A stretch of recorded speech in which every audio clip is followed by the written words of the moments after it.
Guys, welcome back to my channel. And in this video I'll be sharing about some economics terms, more specifically behavioral economics. When you combine the psychology of behavioral psychology with economics, then there forms a new subject which is called behavioral economics. And recently I'm reading a new book around economics, and it has got some terms on behavioral economics, so I thought why not share it with you all. Okay, and in this video I'll try to keep this video short, so that I can work upon my communication within a time frame. But okay, so from where we should begin? Okay, so there is a term called an endowment effect. There is an effect called in behavioral economics. It is called endowment effect. So endowment generally means a grant or funding, kind of help which you are giving to somebody else. Okay. So what exactly endowment effect is? What it states? So endowment effect says that whenever a person buys something, let's say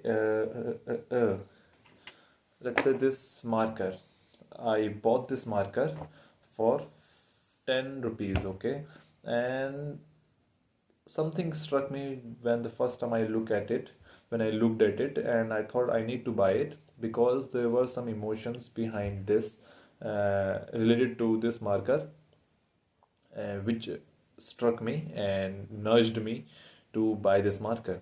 So I purchased it because it has got some emotional value with me. Okay, so let's say one of my friend gave a similar kind of marker, but he went far away, foreign country. We are not in connection with him. I'm not in a connection with him anymore. So just to remind me of those good old times, I bought this marker. Okay, now it has got a great value for me. So now what does endowment effect says is, as if now I have purchased this marker, uh, now it is my personal thing. Okay, so if somebody else is going to come to me and ask me to resell it to them, so now the value which I'm going to put for it, first of all, I'm not going to sell it. The second thing I'm going to sell it for will be more than the price which I have paid to buy it in the first case, in the first instance. So I'll tell them to buy it for, like, let's say 30 rupees or 40 rupees or maybe more than that, because it has got some value to me. Okay, I have got some value connected to it, so I won't be ready to sell it for a cheaper price. So this is what endowment effect says. Endowment effect says that once people own something, they tend to overvalue it. We overvalue it. Let's take this case aside of emotional connect. Even a simple thing which I own, I would, because that thing is personally best to me. Okay, so I'll be ensuring that I get the best price for that product, even I'm subconsciously overvaluing it. Okay, so that is exactly what endowment effect is. So that's how we behaviorally uh, uh, act when it comes to the economics part. Okay, so we tend to overvalue things which we own personally. So this is what endowment effect is. So now coming to the other theory, that is framing bias. Framing bias says that, uh, I'll be sharing a wonderful example around it.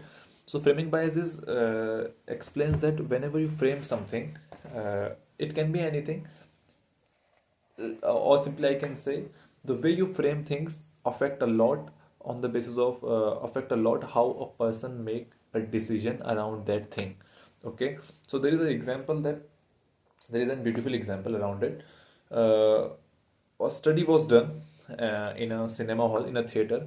Two kind of popcorns were served there. So the price of one popcorn was around $3 and the other one was of $4. And when they observed large number of people, let's say hundreds of people, what they observed was people were the large majority of people were purchasing the $3 popcorn bucket instead of the $4. Okay, because options were two. And from this scenario, what we get to know is that people tend to purchase that part which is cheaper when only two options are there. But now what they did, They placed three popcorn boxes. First one was again same, $3. Second one was again that same, $4. The fifth one was, sorry, the third one was for $5, $5 a bucket. Now, what happens when three options are over there? People often go for the middle option because they believe it won't be that poorer in quality, nor it will be. But no, thing is, when they make the decision like this, people go for the quality part. Okay, they consider the price point and the quality as well. Because when they're going for the middle part, they are assuming that the quality will be okay or maybe nice, but and you're getting a nice quality product at a reasonable price. So you don't have to go for $5 because you are considering it to be expensive. So and the $3 you consider that it is cheaper, but it might be that the quality won't be that worth to spend $1 over it, $3 over it. So now what you do is you go for the middle point. You take that. Let's go for a fine quality of product at a reasonable price. Okay, and it might be possible that you have just overvalued that thing. It is just a marketing tactic, it might be possible that the quality of the $3 and the $4 are the same, but it's just the way you have presented it. So that is what framing effect is. So what was studied in the second scenario was a large number of people purchase the the $4 bucket. So this is what framing bias tells you about, talks about. Now the third scenario I felt to share with you is called the tragedy of commons. So what happens in tragedy of commons? It is said that when a common resource is shared with a large number of people, the society or the community people living in, the society in which people are living in, what they do is they overexploit it, and it is pretty common. Only difference is we haven't heard the term tragedy of commons, but if you look around your society, it happens every time.